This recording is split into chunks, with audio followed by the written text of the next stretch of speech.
G'day everyone. Okay, so in the previous series of this, I actually discussed all of my video settings for the a7S III. So today, I thought I'd take you through the still settings and how I've set this up to take stills for how I'll use it, which is probably going to be incorporating it inside movies, just some Instagram shots, things like that. I mean, I may occasionally do it for print too, but it'll mostly be used for my interactive type content. So let's move over and I'll show you how this is set up.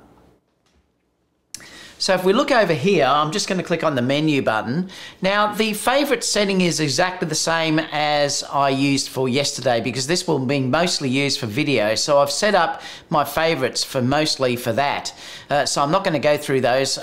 We can, if you want to have a look at that, check the previous video. So let's go down and see how I've set this up. Now the first thing is image quality. Now I've set in here JPEG. Now eventually, once there's support being added for HEIF, I probably will switch over to that. And in fact, there is a HDR setting that you can take a still image using HDR, but it needs to be on HEIF. The problem is though that it's not supported yet in a lot of software out there. In fact, Lightroom doesn't even see the HEIF yet. So I'm going to stick with JPEG at this stage. And that's the reason why I've left it on JPEG. When HEIF gets more support, I will change over to using that because it's a much better compression and you get much better colors and detail and things like that. So I will eventually switch over to the HEIF. In fact, that's what I love when using my iPhone. File format, I always shoot RAW plus JPEG. The reason that I'm doing that is if the JPEG is good enough, I will just use that as it is. But if I, for some reason, mess up the exposure or need to underexpose a little bit and then bring that back in, say, RAW, like if I'm trying to protect the highlights, I can say shoot in RAW and then bring that back in RAW itself, in Lightroom. JPEG doesn't have anywhere near the manipulation that you have to recover shadows and even recover highlights like what RAW will. That's why I'll do both on the card. So I like to shoot RAW plus JPEG, use the JPEG if possible. If not, then I'll have a look at using the RAW. The RAW file type is always on compressed. I've never really seen a difference. I've never had a problem with using compressed rather than uncompressed. Uncompressed in theory will give you better gradients and things like that, but I've never really seen artifacts, so I'm quite comfortable with just sitting it on compressed. JPEG quality, I want to be the best that's possible there, so I use extra fine. I won't change it from that. And the JPEG image size is also the 10M as well, which is the largest file size that you can get as well. Aspect ratio, I keep on 16:9. The reason I do that is because I'm going to be using this for doing videos and things like that, and I don't want to be cropping in post. Now, you could say, well, if that's a problem for you, you could go for the standard cropping, which is 4:3, or even if you were shooting directly for Instagram, you could change this to 1:1, which is your square format.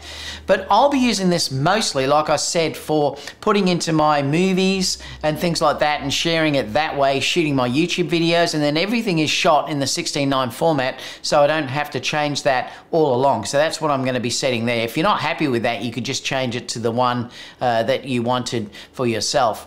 I'm going to keep going down because the file format is not relevant for the photography. I'm going to keep going down. APS-C shooting is on auto. If you did put an APS-C lens on, you could just put that to on if you wanted to make sure it did switch, or you could turn it off if you wanted to use an APS-C lens without it switching, but you may have vignetting. The 10-18, for instance, the Sony lens is a great lens that you can switch to off in APS-C shooting, and then you can shoot from that between 12 to 16 and get really good results. So that's one sort of case where you would turn that off and use an APS-C lens on full frame. Remember though, to be using APS-C shooting, you are going to have to probably shoot in HD because I don't think it will work in 4K. Long exposure noise reduction I turn off. I don't have any of these processing on at all. I prefer to do all of the processing for long noise reduction and also high ISO noise reduction off due to the fact that I'll add that in Lightroom or Photoshop. Plus that can also slow the camera down and things like that, and I prefer to have full control over what's going on. HLG still image is only available, like I said, if you have that other HEIF format. That's why it's not available here. Color space will be on sRGB. If you want to have more colors, well then you could obviously use sRGB, but I'm often printed out, and my whole profile that I use with the printer relies on sRGB. If you're only dealing with digital completely, you could go with Adobe RGB, but I'm dealing with getting these printed sometimes. Length compensation I don't have to worry about. That format is just where you would format your slots. Record media settings, I've got that, as I discussed yesterday, backing up from one card to the other. So I have prioritized the slot 1 as the main card, but I am doing simultaneous video and stills. If you were just using this for stills, for instance, without video, you could put RAW on one card and JPEG on the other. I'm just having it so it simultaneously puts everything onto both cards together. That just gives me that redundancy that I can have. Recover image database, don't need. Display media info, don't need. File folder settings, I have changed just to a7siii there, so you'd see it has an a7siii in the naming, and the date format will be on here. You can have date or form. Now you'll see down the bottom how it's written. It's a7siii1234, so that's how that would come out in your file name. So if you had multiple ones of these, you could have one as AC3 and then call it something else if you had a different one. Create folder, I'm not going to change. IPTC, I haven't changed. Copyright info I have put on, so I've put my name on and everything in here, so it will be set photographer. So that's all in here. Set copyright also is my name, and display copyright info, I've said yes. I like to just include that as well, and I've also said write serial number on the card as well. Shooting mode, I haven't changed anything inside here. I'm going to leave it because I discussed this all when I had the previous video, so if you want to look at that, I did discuss that in the previous one. Drive mode is just single shooting. You can change that to whatever you like. At the moment it's just on single shooting, but I've got all these on quick keys. Bracket settings haven't changed. Interval shooting I haven't changed. That's where you would do your time lapse, etc. if you want to do it that way. Shutter, this is where you would choose between your silent shutter settings, so you could go on or off, etc. Silent shutter type here, this is where you would choose your mechanical shutter or your electronic shutter. If you're doing flash work, you have to have mechanical shutter on. If you're going otherwise, you could use electronic. I do have to test this to see how this compares, say, to the A9 though, just to see how well it works. Electronic front curtain shutter is on. I'm using Pro Photo flashes, and they don't have an issue with syncing or banding. If you're using things like Godox and stuff, if you're over 1/2000th of a second, I think that's where it kicks in, you have to turn electronic front curtain shutter off because you'll have issues with banding. So that's something that you do have to consider. Release without lens, I do have that enabled because I like to take the lens off sometimes and do what they call that lens shifting, which you move the lens around, you can get some really funky looks. Release without the card I have disabled because I don't want it to work without cards being in. An anti-flicker shoot you could turn on or off if you get some anti-flicker. I believe it works from about 1/100th of a second or something. That will work, the anti-shutter. Image stabilization, this is where you can put your steady shot on. You can, if you want to, select, if you put a manual lens on that hasn't got stabilization, you can go manual and then you can set in here the appropriate focal length, so you match what that is. So if it was a 12mm lens, you would put on 12mm, and that will help the camera stabilize using the internal stabilization. I haven't got any of those, so I'm just leaving it on auto. Steady shot as well, you could turn on or off here as well. Zoom, if we look at that, we can't get into that because I'm using RAW and JPEG. Zoom speed is slow. You can change the speed of how much this zooms in or out. I'm going to keep coming down. This is the shooting displays where you have your grid line display turned on, grid type, etc. I haven't changed any of this at all. I'm only sort of showing you what I have in the settings. The exposure ISO is just whatever ISO you've set at that point. So the ISO range limit, I've just set this at the moment to the native ISO. I do have to do some testing on this to see what that will be. This only obviously works if you go into auto ISO. And that will sort of, I'll work out over the time sort of what that workable range is. So I'll have to let you know about that when we go about it. I can't access the auto ISO because I'm not on aperture mode at the moment, but that does have some really interesting things. Let me just switch over to aperture mode and I'll show you that. So now that I've switched over to aperture mode, I can now gain access to this ISO Auto Minimum SS. And the good part about that is that you can set your shutter speed down here to, so that will be the lowest shutter speed that it will use, which is 1/8000th, 1/4000th, 1/2000th, and it goes all the way down to using, I think it's 1/30th of a second, and then it will adjust the ISO according to what settings you set in here. So for instance, if you wanted to make sure that your minimum ISO or the minimum shutter speed was 1/125th of a second, you could set it on that, and that's what the minimum shutter speed would be, and it would adjust your exposure to that. You can now see down the bottom that I've got 1/125th there in the settings. So that's really good, because sometimes I do like to make sure that I have that setting so that you don't get movement in the image. Like if you're shooting indoors and you've got an issue with movement, you could set your minimum ISO, and that's a really good setting. I'm just going to turn this back to manual. Okay, so let's keep going down. Exposure compensation, obviously use your dial on the back there. I just do like to use 0.3 as my exposure compensation. Exposure standard adjust I haven't changed at all. Metering mode is on multi at the moment. Face priority multimeter is on. Spot metering mode, haven't changed, and the AEL with shutter is on auto. I haven't changed that either. Flash mode, at the moment I've just put it on fill flash. Flash compensation is on 0. You can obviously alter that depending on what your flash power rating is. And the exposure compensation set here, you can have ambient and flash, or you can just have ambient only. If you have it on ambient only, when you're adjusting your exposure compensation, only the ambient will be affected, not your flash. I change that sometime depending on what I'm actually after. Wireless flash is on due to the fact I use a wireless trigger. I haven't changed anything else on here. White balance is just on auto, but like I said, I do always like using a color checker passport. So I would be coming in here and I would change the setting down here and then do a custom white balance. I'll show that in a separate video.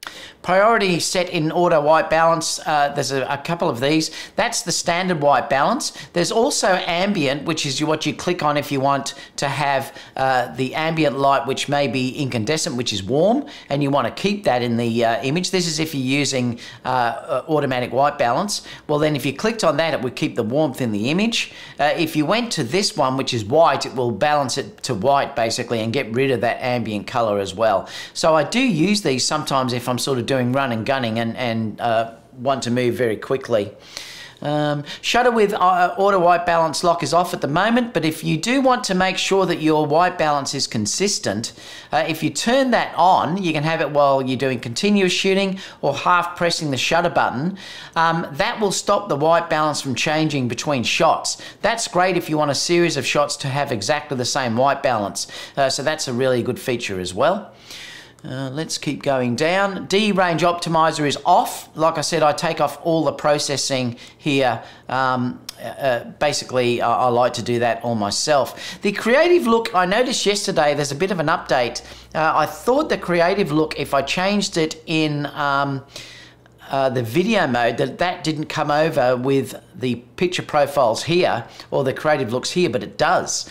So it's one thing that you do have to be careful about, because this creative look will be baked in. Now, yesterday when I did the discussion about creative looks for the standard profile, I noticed Leeming Lutz said that you had to take down -3 in the saturation and also -3 in the sharpness, but that it causes a problem because they will be baked into the JPEG.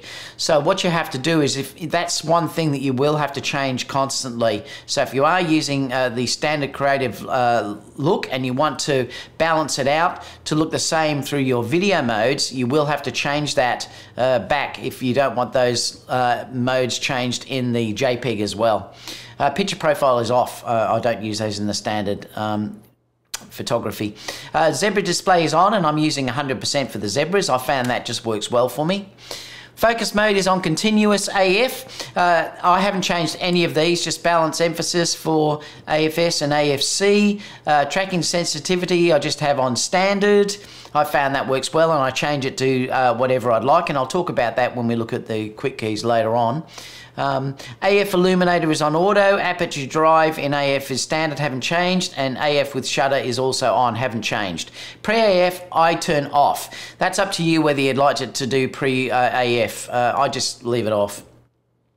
Focus area is on wide. You would change that to determine whichever one you'd like at the moment. I'll do a separate video on the focus modes. Focus area limit, you can limit what you sort of see in the dialog box, and that's where you would choose this. So if you didn't want all of those options to show up, you can deselect one. I like them all on there, so I don't change that mode at all.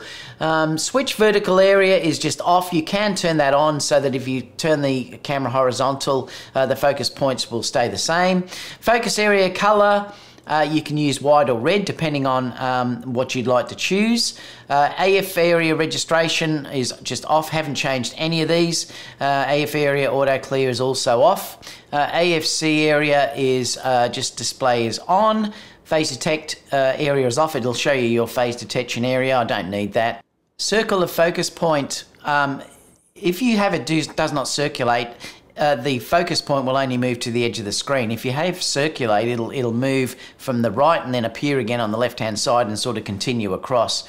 AF frame movement standard haven't changed. Face priority, all these AF priorities here haven't been changed at all. It just means you have here, you could turn IAF on or off. You could determine whether you'd like to have animal IAF or human AF here. Right eye selection, I've got an auto. You could go right or left depending on what you'd like to use. I don't change that at all. I usually just let it go auto. Face frame display is on, so that will show the display that goes around your face. I always find that handy. And face memory, you can store faces in here as well. I haven't stored any at this stage at all. I do that though when I'm doing weddings. I usually do the bride and the groom. Let me come down here. Autofocus magnifier in manual focus is on. And what that means is that if I go to manual focus, I'll show you that. So if I turn here and go manual focus and then start to focus, it will automatically zoom in. So that's really handy if you'd like to have that automatically go in. If I click again, it will go even larger. I'm clicking the center button of your scroll wheel on the back and just pressing the shutter button will get out. Focus magnifier is not relevant in that case. Time limit, I've just put no limit. Initial magnification, you can choose I like it to go larger, so I say 2.1 times.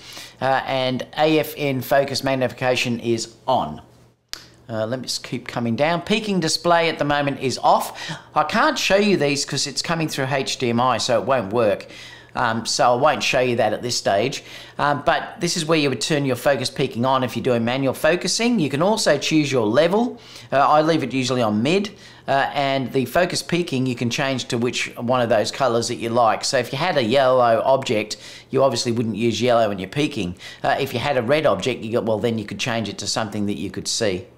Select playback media, just on slot 1, haven't changed any of these settings. Standard magnification, I haven't changed that either. Nothing I've changed there at all. Haven't changed anything in this section. I'm only showing you what I've changed at the moment. So these are all as they are in the play menu. So I'll just keep switching through.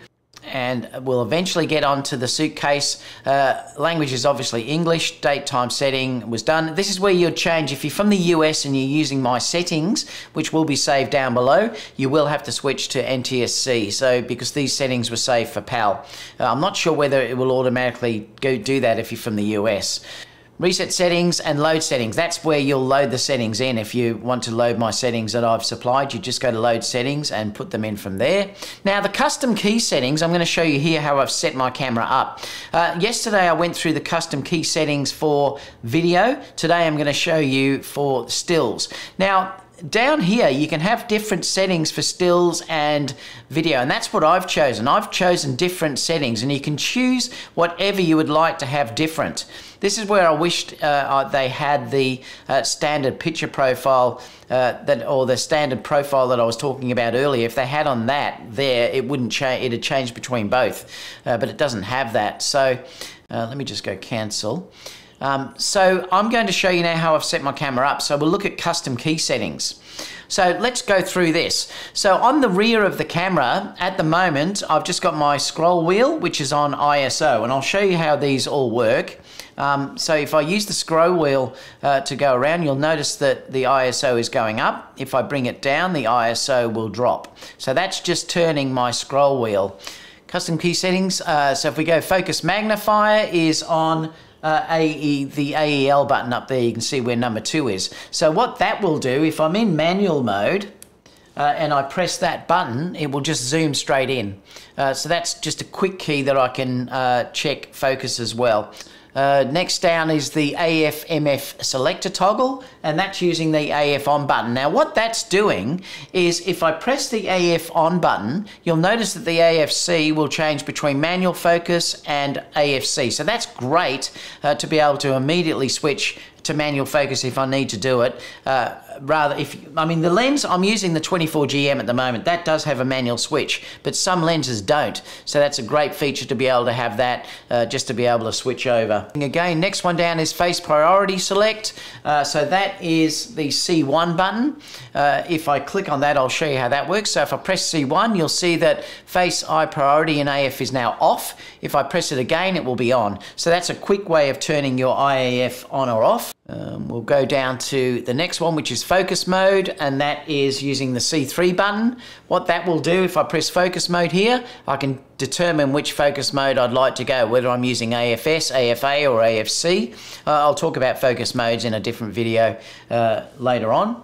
And the last one down, which is the trash can, is white balance. So if I press the bottom trash can, you'll see straight away that the white balance comes up. So it's just a way of getting to that very, very quickly. Let's go here. So we'll now look at the second lot of switches. If I go here, you'll notice that the joystick button is switch focus area. So what that means is if I press in, you'll see that it just, at the moment it's zone, so I can move that around if I want to have the zone immediately chosen. If I come down, it'll be center, spot, center spot medium, and also large or expanded spot, etc. So that's just a great way, or even tracking, it will choose from here as well. So then if I wanted to click there, it will track the object, so you can see how that works. So that's a really good feature to have in there. Number 2 is zoom, so that will use clear image zoom. So if I click the middle of the scroll wheel here, it won't work because I'm in raw JPEG. Yeah, you have to be on JPEG to have that to be able to work. If I was just on JPEG, it would work. Drive mode is on the right-hand side of the scroll wheel. So if I click there, you'll notice now that I can choose all my different drive modes, whether it's on high, timer, bracketing, etc. is all from that wheel on the right-hand side. Next one is shutter type, which is on the right-hand side of the scroll wheel. So if I show that, that means that if I click on the right-hand side, I can immediately go between electronic and mechanical shutter. The next one down is steady shot select. So that's pressing down on the wheel. So if I show that here, this is where I can turn steady shot off or steady shot on. That's the quickest way that you can get to that. Some of these settings I have done in the FM menu too, because depending on how quickly I want to go, sometimes I'm just in the FM menu and I can change things around there as well. I'll talk about that in a minute. The next one down over here is I have changed the record, or actually I've kept the record button standard. So because I can use the shutter button to take stills, if I do want to record a video, I can just press the number 1 button to record movie. So that's what that is. And the number 2 over here is the focus area. So let me just show that. So if I press this, you'll see that that's another way too of getting to those wide expanded spot and etc. And the last one down is this, and I haven't changed it. That's your AF selector there. It's just the same as before. It'll give you AF manual selector. Sometimes I may change that to IAF. I probably will actually. I'll change that to IAF. There we go. So I'll switch that to IAF. So now if I press that button on the lens that has those buttons, it will be IAF. And that's all of those menus. Now I'll show you now how I've set up my FN menu here as well. Now remember there's 2 here that you can have. Because I've separated them, I have a different menu for my stills, which is on the top, and the bottom one is for video. I went through the video ones yesterday, but I'll show you on the screen what I've actually got on here. I've got my flash exposure compensation, which is there, so I can adjust that to plus or minus to change my exposure compensation. That's for flash. I've also got my drive mode in here, so I can change my drive mode settings. Click back, I've got my flash mode here, so I can determine if I'd like rear sync, etc. Fill flash, whichever one I want to go to. The next one across is to make completely silent, so I can turn off all the audio that's on this. This is where I would choose the tracking, the AF tracking sensitivity. So obviously if you want to be locked on, if you're using tracking, if you go locked on, it will hold onto that subject even if they go behind a tree. For instance, if you were tracking a jogger, if it was on the locked on side down here and the subject went behind a tree, it would still lock on. If you wanted to go responsive, that will be very, very quick in grabbing lock on, but it can then lose it and jump to something else. And that's something you have to play around with. So if you were trying to track a runner and they weren't going to say go behind trees or whatever, you might want to have it on responsive. But if you were trying to say track someone that was walking or running fairly quickly and you didn't want them to lose them behind trees and things like that, you would have it on lock on. So that's something that I do change all the time. The next one is just a choice between mechanical and electronic shutter. Down here is just to turn grid display on or off, so I can, turn them off or on.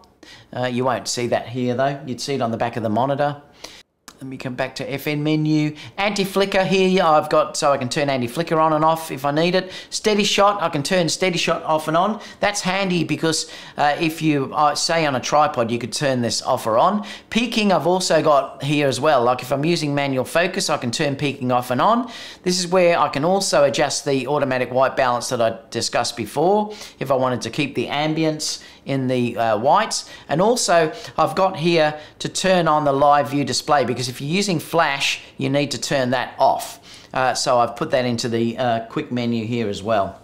This is where you can determine if you'd like to, what you'd like to show on all of your display. When you press the up button on your little scroll wheel on the back, it will show one click up, will display all info, etc. Now what that means is, if I go up, it'll see that it'll show different things all the time.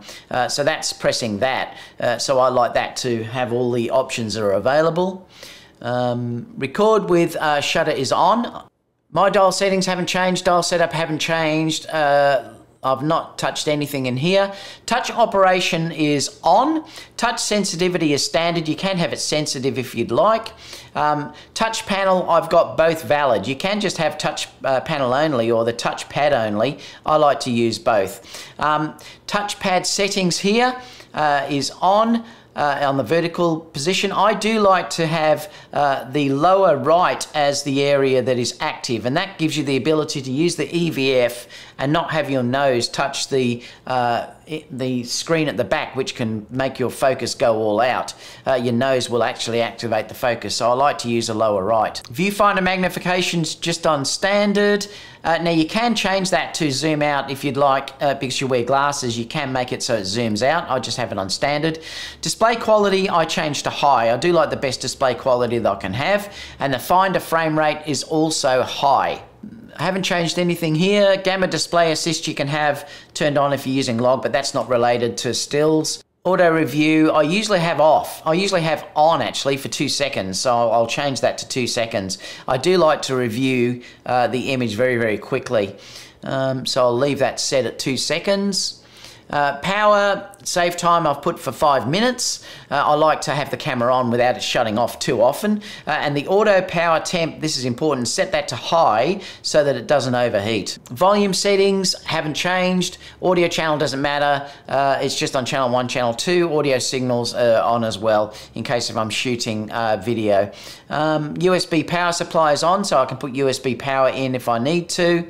HDMI resolution is not relative for this because I'm talking about stills, and the rest of it here I'm talking about stills as well. So let me just switch back. So I hope you enjoyed that. Like I said, they're all settings on there that I've saved. I will put those into the file that's uploaded already. Those little changes I just made won't be on that though because it's already saved on Dropbox, so you might have to just change a couple of those settings that I just did then. Obviously, remember the thing that I've done is only a guide. You may want to then say download that, use that as your basis, and then change to whatever you'd like to use for yourself. But if you have any questions, leave those down below and I'll get back to you as soon as possible. Apart from that, everyone, I'll see you all in the next video. Bye for now.